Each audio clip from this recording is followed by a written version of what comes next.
오늘 말씀은 골로새서 3장 18절에서 4장 1절까지 말씀입니다. 함께 읽도록 하겠습니다. 아내들아 남편에게 복종하라. 이는 주 안에서 마땅하니라. 남편들아 아내를 사랑하며 괴롭게 하지 말라. 자녀들아 모든 일에 부모에게 순종하라. 이는 주 안에서 기쁘게 하는 것이니라. 아비들아 너희 자녀를 노엽게 하지 말지니 낙심할까 함이라. 종들아 모든 일에 육신의 상전들에게 순종하되 사람을 기쁘게 하는 자와 같이 눈가림만 하지 말고 오직 주를 두려워하여 성실한 마음으로 하라. 무슨 일을 하든지 마음을 다하여 주께 하듯 하고 사람에게 하듯 하지 말라. 이는 기업의 상을 주께 받을 줄 아나니 너희는 주 그리스도를 섬기느니라. 불의를 행하는 자는 불의의 보응을 받으리니 주는 사람을 외모로 취하심이 없느니라. 상전들아 의와 공평을 종들에게 베풀지니 너희에게도 하늘에 상전이 계심을 알지어다. 아멘. 아침 묵상을 들으시는 모든 성도님들에게 하나님의 은혜가 있기를 간절히 소망합니다. 우리는 교회라는 곳에서 쉽게 거룩해질 수 있습니다. 또 쉽게 신앙적일 수도 있습니다. 그러나 교회는 일주일, 즉 168시간 중에서 많게는 10시간, 적게는 1시간 정도밖에 머물러 있지 않죠. 반면 가정과의 일터에서는 우리는 대부분의 시간을 보냅니다. 그래서 가정과의 일터에서 우리가 어떻게 살아가느냐, 그 삶이 우리의 진짜 모습이고 우리 진짜 신앙이나 말할 수 있습니다. 오늘 본문은 새 사람이 된 존재가 가정과의 일터에서 어떠한 삶을 살아야 하는지를 말해주고 있죠. 먼저 아내와 남편의 관계를 언급하고 있습니다. 그 당시 결혼은 사랑이 우선이 아니었습니다. 자녀 생산과 종육의 해결 수단이 컸죠.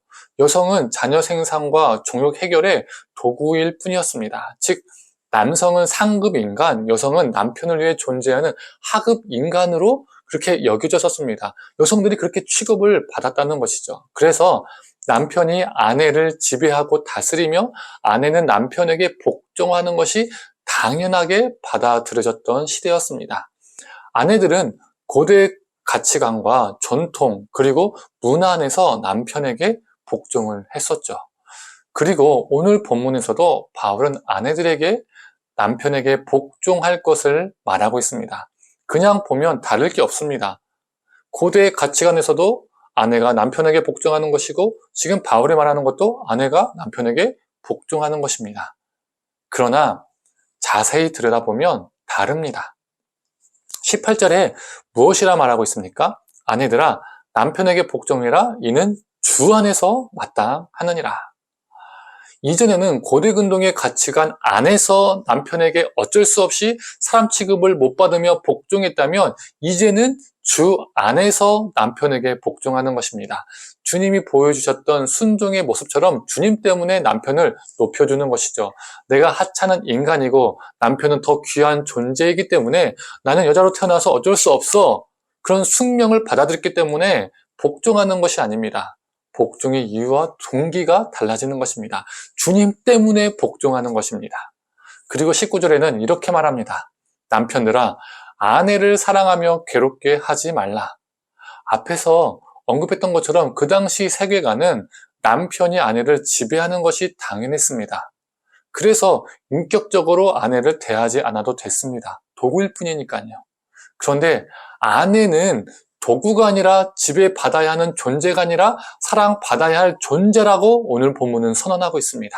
그리고 괴롭히지 말고 인격적으로 대하라고 단호하게 명령합니다. 아내를 사랑으로 대하고 인격적으로 대하라라는 이 명령은 그 당시 세계관에서 결코 당연한 것이 아니었습니다. 놀랍고 파격적인 명령이었죠. 그 당시 문화와 가치관을요 뒤흔드는 것이었습니다. 결국 가정에서는 아내는 주님이 보여주신 순종의 모습을 본받아 남편에게 행하는 것이고 또한 남편도 주님이 보여주신 사랑을 아내에게 행하는 것입니다. 부부가 주님의 길을 함께 따라가며 주님을 함께 닮아가며 그래서 서로를 섬기는 것이죠. 이러한 가정이 주님이 원하시는 가정입니다. 또 20절에서 21절을 보면 자녀는 부모에게 순종하고 아비는 자녀를 노엽게 하지 말라라고 명령합니다. 자녀들이 부모에게 순종하는 것이 주님을 기쁘시게 하는 것이라고 말하고 있습니다. 하나님께서 10계명 중에 부모를 공경하라고 말씀하셨죠. 그 계명을 주셨죠. 그래서 그 계명을 신실하게 지키는 것이 하나님을 기쁘시게 하는 것입니다. 또한 그 당시에는 여성과 더불어서 자녀들은, 어린아이들은 인격의 대상이 아니었습니다. 폭력과 강압으로 자녀들을 대해도 큰 문제가 없었습니다. 요즘은 그렇게 되면 정말 학대로 부모가 이렇게 경찰서에 잡혀가기도 하죠. 그런데 그때는 그런 시대가 아니었다는 거예요. 그러나 바울은 자녀들을 노엽게 하지 말라라고 말하고 있습니다.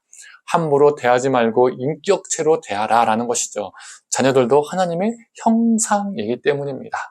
우리는 부모 앞에서는 자녀이고 또 자녀 앞에서는 부모입니다. 우리는 두 가지 역할을 하면서 살아가는 겁니다. 우리가 부모에게 순종하고 자녀들을 인격적으로 키우는 것이 하나님의 뜻인 줄을 믿습니다. 부모로서 자녀로서 하나님이 기뻐하시는 존재로 살아가는 우리가 되기를 원합니다. 마지막으로 주인과 종의 관계를 말하고 있습니다. 종들은 눈가림으로 일하지 말고 무슨 일을 하든지 죽게 하듯 일하라 라고 말하고 있죠. 성경은 우리에게 요구하는 것이 성공이 아닌 성실함을 말하고 있습니다. 사람들은 성공을 위해서 열심히 일하지만 성경 어디에도 성공을 말하는 곳은 없습니다. 성공이란 단어 자체가 없어요. 우리가 일터에서 보여야 하는 가장 거룩한 모습은 성실함입니다. 그리고 마지막 절 25절에 이렇게 말하고 있죠. 불의를 행하는 자는 불의의 보응을 받으리니 주는 사람을 외모로 취하심이 없느니라. 우리 주님이 사람을 외모로 취하지 않는다는 것은 사람을 외모로 차별하지 않는다는 거예요. 그 사람이 주인이냐 종이냐 그 신분으로 차별하지 않으신다는 거죠.